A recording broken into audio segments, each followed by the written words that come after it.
Hi, thank you for watching Digging to China. I'm Dong Xiang. If you have not done so already, please subscribe to my channel. Thank you very much. Chinese official media and social networks are widely covering and engaging in discussions about an event involving the Zhengzhou municipal government.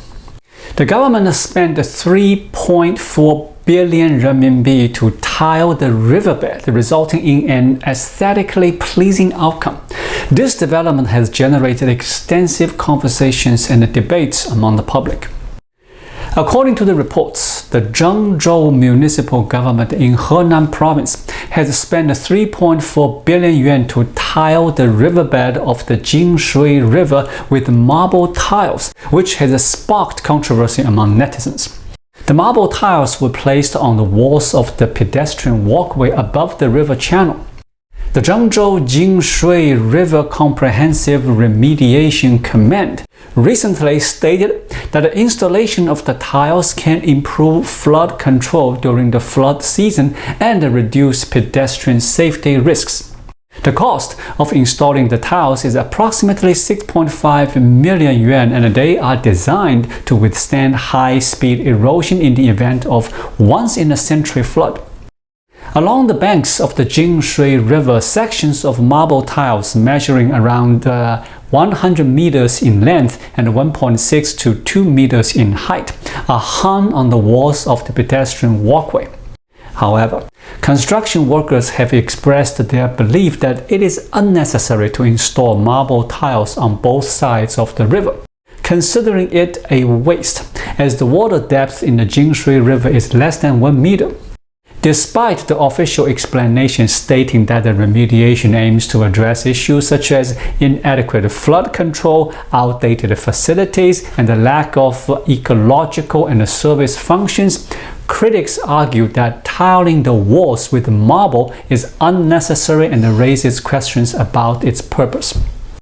This project commenced in January 2023 with a total investment of 3 billion yuan. It primarily involves the comprehensive remediation of a 22-kilometer river channel with a cost of 2.53 billion yuan and the transformation of road connections along the river amounting to 860 million yuan. Upon reading this news, I expect you will find it rather uninteresting. It is evidently a misallocation of funds representing a redundant and wasteful construction endeavor. Behind this news, I believe it is still important for everyone to pay attention to it because it sheds light on a significant economic issue in Chinese society.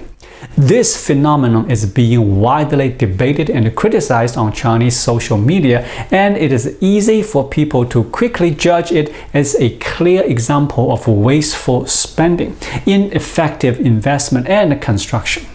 However, there is actually a deeper socio-economic issue at play behind it in Chinese society.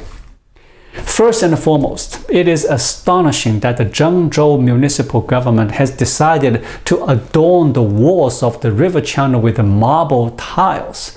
This decision is made possible by their abundance of funds, which must be expended due to various reasons. The underlying background behind this lies in the Chinese Communist Party's practice. Starting from Premier Li Keqiang and continuing with the Li Chang, of compelling local governments to take on trillions of yuan in debt settlements every quarter. These local debts are not solely intended for repaying previous debts, but also to stimulate investments in infrastructure projects. Local governments are obliged to invest rapidly, and the faster the money is spent, the better. As a result, the Zhengzhou municipal government has resorted to simply tiling marble.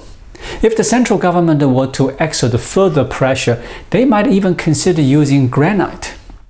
This represents the primary underlying context. Chinese media may not allow such discussions to emerge due to control exerted by the official Internet Information Office. Nevertheless, the direct cause lies in the availability of funds. Without such financial resources, we would witness the construction of substandard projects with lower cement ratios that would eventually deteriorate. However, with the surplus of money, the focus shifts towards decorative aspects. While corruption issues may certainly exist, it is undeniable that Zhengzhou possesses a substantial amount of funds that can be allocated towards unnecessary investments of this nature. Second, the fact that a large number of officials and experts in Zhengzhou are capable of carrying out such absurd actions reflects a fundamental issue. It reveals a lack of accountability within the CCP system towards the country and its people. Because it is Premier Li Qiang instructing us to spend money and accelerate investments, the central government provides the funds and therefore we are obligated to use them. These funds primarily come from the people, from taxpayers. However, these officials, particularly at the grassroots level, are unwilling to take responsibility for the people or the nation. They simply comply with Premier Li's directives to spend the money, and if they are compelled to use it, they do so haphazardly.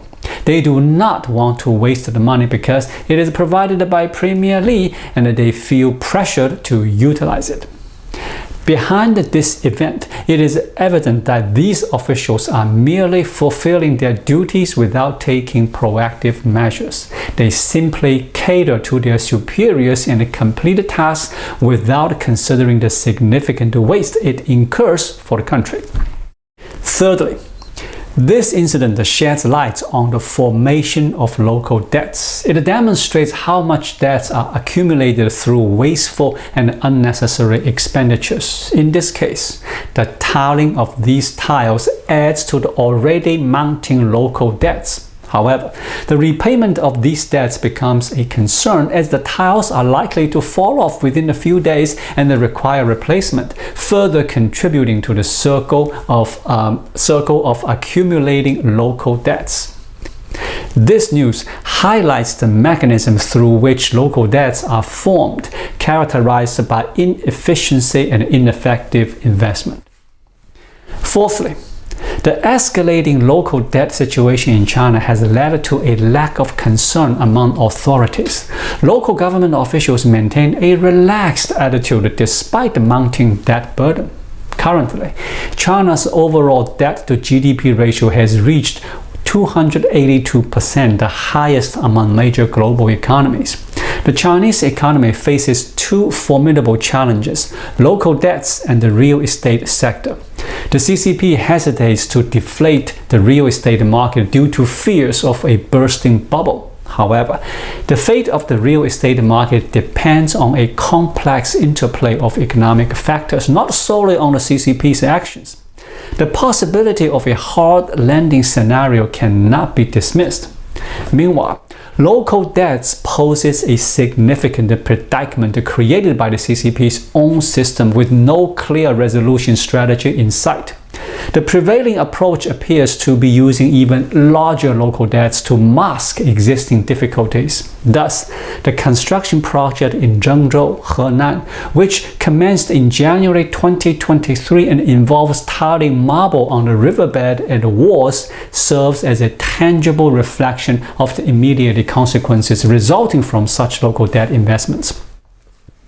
Through the dissemination and analysis of this news, one can discern that the CCP does not earnestly address the deep-rooted problems and major contradictions within the Chinese economy. Instead, it employs new contradictions to conceal the old ones, leading to an accumulation of unresolved issues that become increasingly challenging to rectify. Thank you for watching. Please leave a comment and subscribe to my channel. Just click the subscribe button right here. I'll see you again shortly. Until then, be well.